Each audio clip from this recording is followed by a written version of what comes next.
ജപാകുസുമസങ്കാശം കാശ്യപേയം മഹാദ്യുതിം തമോഘ്നം സർവപാപഘ്നം ഭാസ്കരം പ്രണമാമ്യഹം. ഞാൻ ഭാസ്കരനെ പ്രണമിക്കുന്നു. സർവപാപഹരം, എല്ലാ പാപങ്ങളെയും നശിപ്പിക്കുന്ന, തമസ്സിനെ, ഇരുട്ടിനെ അകറ്റുന്ന, ഇരുട്ടിനെ നശിപ്പിക്കുന്ന ആ ഭാസ്കരനെ ഞാൻ പ്രണമിക്കുന്നു. കശ്യപഗോത്രത്തിൽ പെട്ട ആ മഹത്തായ ആ തേജസ്സിനെ ഞാൻ ആരാധിക്കുന്നു. നവഗ്രഹത്തിലെ ആദ്യത്തെ ശ്ലോകമാകുന്നു. പ്രിയമുള്ള പ്രേക്ഷകരെ, നാം ഇവിടെ ചർച്ച ചെയ്യുകയാണ്. സൂര്യൻ മിഥുന രാശിയിൽ പ്രവേശിക്കുന്നു. മിഥുനൻ രാശിയിലേക്കുള്ള സൂര്യൻ്റെ പ്രയാണം ഏതെല്ലാം രീതിയിൽ, ഏതെല്ലാം രാശിക്കാർക്ക് ശുഭാശുഭ ഫലങ്ങളെ പ്രദാനം ചെയ്യുന്ന വിഷയമാണ് നാം ചർച്ച ചെയ്യുന്നത്. ഏതായാലും സൂര്യൻ മിഥുന രാശിയിലേക്ക് വന്നു.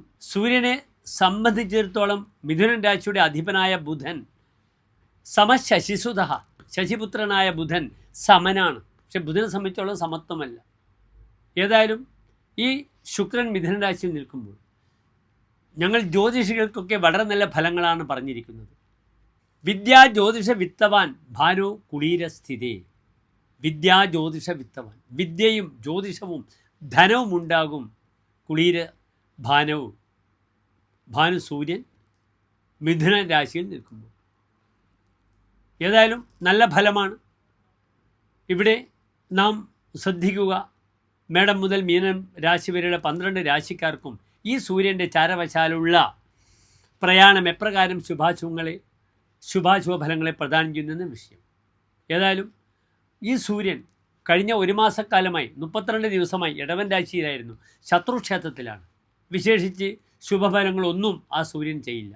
അതുമായി കമ്പയർ ചെയ്യുമ്പോൾ, താരതമ്യം ചെയ്യുമ്പോൾ മിഥുന രാശിയിലെ സൂര്യൻ വളരെയധികം നന്മകളെ പ്രദാനം ചെയ്യും. ചില രാശിക്കാർക്ക് ബുദ്ധിമുട്ടുമുണ്ടാക്കും. ഉദാഹരണമായി എൻ്റെ രാശി വൃശ്ചികൻ രാശിയാണ്, തൃക്കേട്ട നക്ഷത്രമാണ്. എനിക്ക് കർമ്മമേഖലയിലും അല്ലെങ്കിൽ രാജകോപം ഉണ്ടാകേണ്ടുന്ന ഏറ്റവും മോശപ്പെട്ടൊരു മാസമാണ് ഇപ്പം നടക്കുന്നത്. കാരണം വൃശ്ചികൻ രാശിക്കാർക്ക് സൂര്യൻ അഷ്ടമഭാവത്തിൽ 8ാം ഭാവത്തിൽ നിൽക്കുന്നു. അത് വൃശ്ചിക രാശിക്കാരെ സംബന്ധിച്ചോളം അവരുടെ കർമാധിപനാണ്. കർമാധിപനായ ബുധൻ വളരെ ദുർബലമായി 8ൽ നിൽക്കുന്നു. അതിനാൽ ഞാൻ വളരെയധികം ശ്രദ്ധിക്കേണ്ടിയിരിക്കുന്നു. വൃശ്ചികൻ രാശിക്കാർ വളരെയധികം ശ്രദ്ധിക്കേണ്ടിയിരിക്കുന്നു. എല്ലാ പ്രിയപ്പെട്ട പ്രേക്ഷകർക്കും സവിസ്തരം നമുക്ക് ചർച്ചയിലേക്ക് വരാം. നമസ്തേ.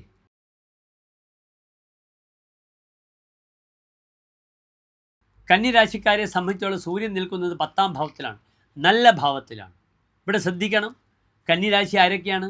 ഉത്തര നക്ഷത്രത്തിൻ്റെ അവസാനത്തെ 45 നാഴിക, അത്തം ചിത്ര നക്ഷത്രത്തിൻ്റെ ആദ്യത്തെ 30 നാഴിക വരുന്ന 2 നക്ഷത്ര സമൂഹം.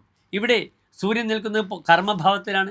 അധികാരം പദവിയൊക്കെ തരും 10ൽ നിൽക്കുന്ന സൂര്യൻ. അവിടെ നിന്ന് ബുധനുമുണ്ട്. ഇവിടെ ശ്രദ്ധിക്കണം, പക്ഷേ സൂര്യൻ 12ാം ഭാവാധിപനാണ്, വൈകല്യവാനാണ്. വാഹനം വളരെയധികം ശ്രദ്ധിക്കണം. അധോമുഖ രാശിയാണ്, വാഹനാപകടം വരാം. ഈ ഒരു മാസക്കാലം അമ്മാമന്മാർ അല്ലെങ്കിൽ മരുമക്കളെയൊക്കെ കൂട്ടി വാഹനം ഓടിക്കുന്ന വളരെ ശ്രദ്ധിച്ച് വേണം. പ്രത്യേകിച്ച് കന്നിരാശി ദ്വിപാദ രാശിയാണ്, 2 വീലറാണ്. 2 വീലറിലൊരു അപകടം വരും, മടിയത്ത് തെന്നി വണ്ടി പോവുക, ഇങ്ങനെയുള്ള ബുദ്ധിമുട്ടുകൾ ധാരാളം വരും. വളരെ ശ്രദ്ധിക്കണം. ശ്രുതശൗര്യഭാഖ്യേ 10ാം ഭാവത്തിൽ വരുമ്പോൾ ശ്രുതശൗര്യം, ഇതിനെ ഭജിക്കും. നല്ല ശൂരതയും ശാസ്ത്രജ്ഞാനമൊക്കെ ഉണ്ടാകാം. കർമ്മമേഖലയിൽ തനിക്ക് ധാരാളം പരിവർത്തനങ്ങൾ, തൻ്റെ അധികാരത്തിൻ്റെ പൂർണ്ണത അവിടെ വരുത്താം. കാരണം സൂര്യനും ചൊവ്വയും 10ൽ വരുമ്പോൾ ദിഗ്ബലവാന്മാരാണ്. ദണ്ഡനാഥോ കുജാർക്കോ. സൂര്യനും ചൊവ്വയും 10ൽ വരുമ്പോൾ കയ്യിൽ വടിപിടിക്കും, അധികാരം ലഭിക്കുമെന്നാണ് പറയുന്നത്. ഇപ്പോൾ രാഷ്ട്രീയ മാറ്റങ്ങൾ, കോർപ്പറേഷൻ ചെയർമാൻ തിരഞ്ഞെടുപ്പുകളൊക്കെ ഉണ്ടാവുക, അവസരങ്ങൾ ലഭിക്കുക, പദവികൾ ലഭിക്കും. ഇവിടെ പ്രയാതഃ അംശുമാൻ യസ്യ മേഷൂരണയസ്യ ശ്രമസിദ്ധിതോ രാജതുല്യോ നരസ്യ. ചമത്കാരം എന്താണ്? ഇപ്രകാരം പറയുന്നു, ഒരു രാജതുല്യനായി തൻ്റെ കാര്യങ്ങൾക്കെല്ലാം ഒരു പൂർണ്ണത കൈവരും 10ൽ സൂര്യൻ വരുമ്പോൾ. ജനന്യാസ്ഥത യാതനാമാൻ ആദനോതി. അമ്മയ്ക്ക് രോഗാദി അരിഷ്ടതകൾ വരും. അമ്മയുടെ ആരോഗ്യവിഷയം വളരെയധികം ശ്രദ്ധിക്കണം. ക്ലമസംഭവേത് വല്ലഭേർ വിപ്രയോഗ. തൻ്റെ പ്രിയപ്പെട്ടവരുമായി പിരിഞ്ഞിരിക്കുന്നൊരവസ്ഥ വരും. അത് പലപ്പോഴും ഭാര്യയുമൊക്കെ ആകാം. വല്ലഭേഹി, വല്ലഭൻ എന്ന് വെച്ചാൽ ഇഷ്ടക്കാരനാണ്. ക്ലമസംഭവേത്, വളരെയധികം പരീക്ഷണനാകും. ഇവിടെ ഹാർട്ട് സർജറിയുമായി ബന്ധപ്പെട്ട ആളുകൾ ഡോക്ടറെ കാണിക്കേണ്ടതുണ്ട്. വളരെയധികം ക്ലേശങ്ങൾ ഉണ്ടാക്കും, അസ്ഥിസംബന്ധമായ ബുദ്ധിമുട്ടുകൾ. 4ാം ഭാവം ഹൃദയമാണ്. അവിടത്തേക്ക് വൈകല്യവാനായ സൂര്യൻ വരുന്നു, ഹൃദയത്തിൻ്റെ ബ്ലോക്ക് വരിക, പെട്ടെന്ന് കിതപ്പുള്ള രോഗികളൊക്കെ ഡോക്ടറെ അടുത്ത് പോകേണ്ടി വരും. ഏതായാലും ഈ സൂര്യന് നന്നായി മൃത്യുഞ്ജയ പുഷ്പാഞ്ജലിയോ മൃത്യുഞ്ജയ ഹോമമോ കഴിപ്പിക്കണം. കന്നിരാശിക്കാരെന്ന് പ്രത്യേകം ഓർമ്മിപ്പിക്കട്ടെ. നന്ദി, നമസ്തേ.